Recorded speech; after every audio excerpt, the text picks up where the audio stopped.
राजकुमार भाटी, इतिहास की कई बातों को चिट्ठियां सार्वजनिक हो रही हैं, पब्लिक डोमेन में आ गई हैं कुछ चिट्ठियां। लियाकत अली को चिट्ठी लिखी गई पंडित नेहरू द्वारा, मुख्यमंत्रियों को चिट्ठी लिखी गई, क्या कहेंगे? मतलब ये तो अब सत्य और तथ्य है ना। सोमनाथ मंदिर को लेके जो जवाहरलाल नेहरू के बारे में ज्यादातर बातें बोली गई हैं वो व्हाट्सएप यूनिवर्सिटी की उपज हैं, उनके कोई तथ्यात्मक प्रमाण नहीं है। जवाहरलाल नेहरू ने जो खुद बोले हैं सोमनाथ मंदिर को लेके, वो भी व्हाट्सएप यूनिवर्सिटी है। अरे ये राम विरोधी, इनको राम मंदिर नहीं चाहिए था, इनको सोमनाथ कहां से चाहिए होगा? किससे आप पूछ रहे हैं? ये लोग एक ही पंथ में हैं, एक ही पंथ, हिंदू विरोध देश विरोध, इनका इकलौता एजेंडा है। हिंदू विरोध देश विरोध। अभी पूछ रही है ना, तुर्कमान मस्जिद भी पूछ रही है, कहेंगे कि नहीं बहुत गलत हुआ तुर्कमान मस्जिद, पुलिस पे पथराव करना चाहिए, 20 सेकंड सर, पुलिस पे पथराव करना चाहिए। अजय आलोक ने इनके सांसद ने पथराव करवाया पुलिस पे। ओके। अजय आलोक ने मेरे लिए कहा राम विरोधी है ही। कार सेवकों पे गोली चलवा दी, उनकी हत्या कर दी। राम विरोधी क्या राम समर्थक बोलूं आपको? नहीं बोलने दोगे तो चुप रहेंगे। मत बोलिए, बहुत अच्छा है, आप बोलते तो जहर ही निकलता है, काहे के लिए बोलिएगा? बोलना नहीं दोगे? मत बोलिए, बोलना नहीं दोगे। अमित जी ऐसे चलेगी, मत बोलिए, प्लीज बोलिए, आप बोलिए। ये बीजेपी का असली चरित्र है। बिल्कुल चरित्र है। जब ये एक चैनल पे इतनी गुंडागर्दी कर सकते हैं तो ये सरकार में बैठ के क्या क्या कर रहे होंगे सोचा जा सकता है। पुलिस पे पत्थर ये किस तरह विपक्ष की आवाज को दबाते हैं, किस तरह विपक्ष की आवाज को दबाते हैं। और मुझे इस बात पर घोर आपत्ति, इन्होंने कहा राम विरोधी, मेरी आस्था से खेलने का इन्हें कोई अधिकार नहीं है। सच्चे राम भक्त आपने तो ट्वीट किया हुआ कि मैं ये राम के व्यापारी हैं, हिंदू धर्म में ये राम के व्यापारी हैं, हिंदू धर्म के बारे में उल्टा पुल्टा लिखा। इनका जय श्री राम केवल इतना है, हिंदू धर्म ऊंच नीच का है, इनका जय श्री राम, इन्होंने तो हिंदू धर्म के खिलाफ लिखा है।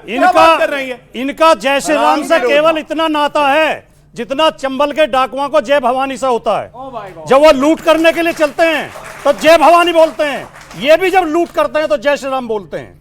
ये जय श्री राम बोल के लोगों को मारते हैं, उन्हें सताते हैं, उनके हक मारते हैं, हमारी नौकरी छीनते हैं, हमारी शिक्षा छीनते हैं, हमारा सम्मान छीनते हैं। ये राम के नाम पे लूट करने वाले लोग हैं, राम के सच्चे भक्त। पंडित नेहरू ने सोमनाथ के साथ इंसाफ किया था। पंडित नेहरू सोमनाथ मंदिर बनने के खिलाफ नहीं थे, वो ये जरूर चाहते थे कि इसमें सरकार इन्वॉल्व ना हो ताकि देश धर्म पंथ निरपेक्ष बना रहे। पानी क्यों ना इन्वॉल्व हो? और ये इस देश का सौभाग्य था। पानी क्यों ना इन्वॉल्व हो? अब एक वक्त तो बोल लो। हाँ बोलिए। ये देश का सौभाग्य है कि इस देश को पहला प्रधानमंत्री पंडित नेहरू जैसा शानदार आदमी मिला। बिल्कुल उन्होंने देश को प्रगति के रास्ते पे बढ़ाया। बिल्कुल सौभाग्य। अगर मोदी जी मिल गए होते तो ये भारत भी आज पाकिस्तान जैसा हो गया। जैसे पाकिस्तान बर्बाद है, ये भी बर्बाद हो जाए। अब ठीक है, इस देश का पहली लोकतांत्रिक हत्या तभी हुई थी। नहीं, कौन सी लोकतांत्रिक हत्या? मैं बदला लूंगा, देश की बदला सारे। अरे कैसे बोल जाएगा? मैं बोलने नहीं दूंगा। हत्या तभी हुई। ये कोई हम ही थोड़ी है। अच्छा ठीक है, कौन सी हत्या? बोल के दिखाओ। बोल के दिखाओ।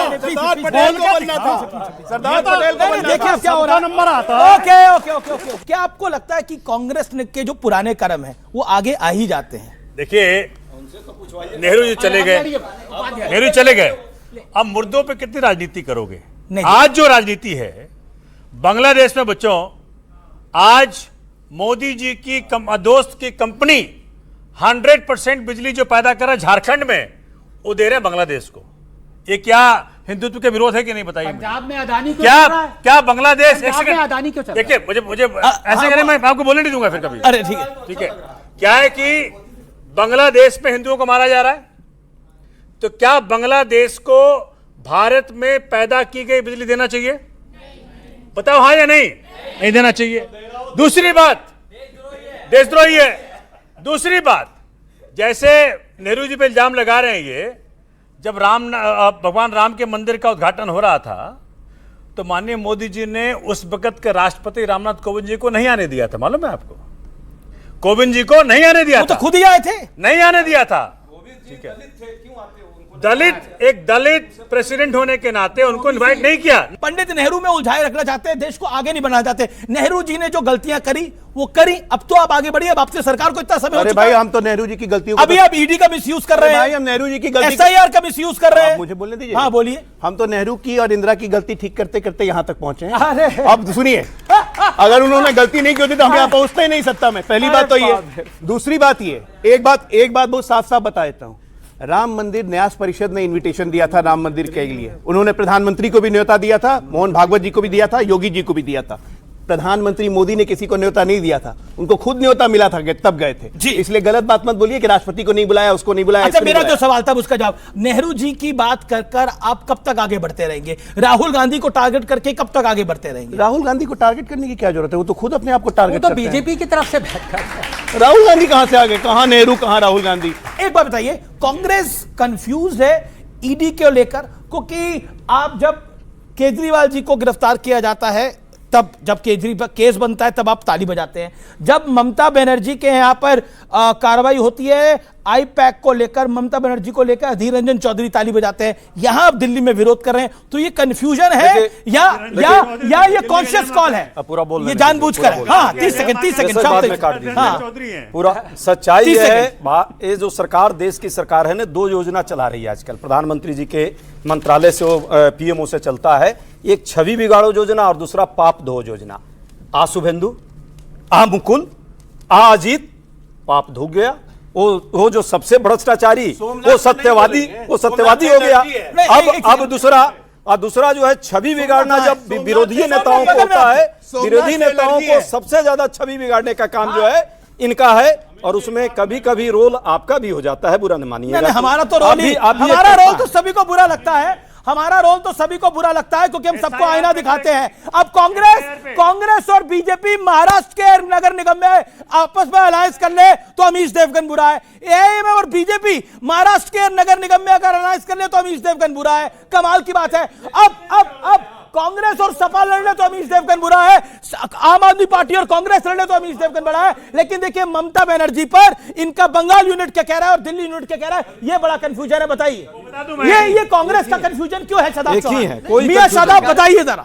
अगर कांग्रेस के अंदर कंफ्यूजन ना होता और वो बीजेपी के हिंदुत्व के ट्रैप में फंस करके राहुल गांधी जी मंदिर दर्शन को ना दिखाते, तो शायद ये स्थिति उत्पन्न ही ना होती। उन्होंने ना दलितों के कॉज पे बात शुरू करा, मुसलमानों का तो नाम लेना तक बंद कर दिया। अब कितने नेता गए इनके? राहुल गांधी तुर्कमान गेट वाली मस्जिद। राहुल गांधी, क्या आपको लगता नहीं राहुल गांधी टक्कर दे पा रहे हैं इधर बीजेपी को? नहीं, अगर टक्कर देने के लिए देखिए, विपक्ष, सुन लीजिए, लीडर ऑफ अपोजिशन है वो, हम सम्मान करते हैं, लीडर ऑफ अपोजिशन है, लेकिन ये बात तय है कि अगर आपको नरेंद्र मोदी जी को हराना है, उनसे मुकाबला करना है, तो जिस प्रकार से वे छोटे दलों से गठबंधन करके अपने विपक्षों पे हमला करते हैं, उस प्रकार से कांग्रेस को भी बड़ा दिल दिखाना पड़ेगा। ये क्या करते हैं? ये चाहते हैं या तो हमारी सरकार बने, नहीं तो बीजेपी। ये बीजेपी के एजेंडे पे कभी कभी काम करते हैं। अहंकार त्यागना पड़ेगा इनको, सिर्फ अहंकार त्यागना पड़ेगा। अहंकार क्यों नहीं त्यागते? अहंकार जिस दिन त्यागेंगे तो अब तो आपकी यूपी में 2 सीटें बची हैं। चौहान साहब और बिहार में 6, दिल्ली में 0.624 बन जाता है। सुनिए ना, 0 तो देश में बहुत जगह बहुतों की है, वो कहने की जरूरत नहीं है, सबको पता है। और अब ये छक्का, लोग को छक्का ही याद आएगी। वो भी लोग हैं, हाँ, मैं उनका नहीं, बहुत कांग्रेस है बीजेपी, लेकिन यहाँ भी कुछ छक्के हैं, तब उसका मैं इलाज नहीं। हाँ, अब ये सुन लीजिए, हमारे भाई ने जो कहा, बड़ा ज्ञान दिया। याद आया? अरे भाई रुकिए, याद आया? हो गया, चिल्लाने लगे। ओवैसी साहब ने कहा था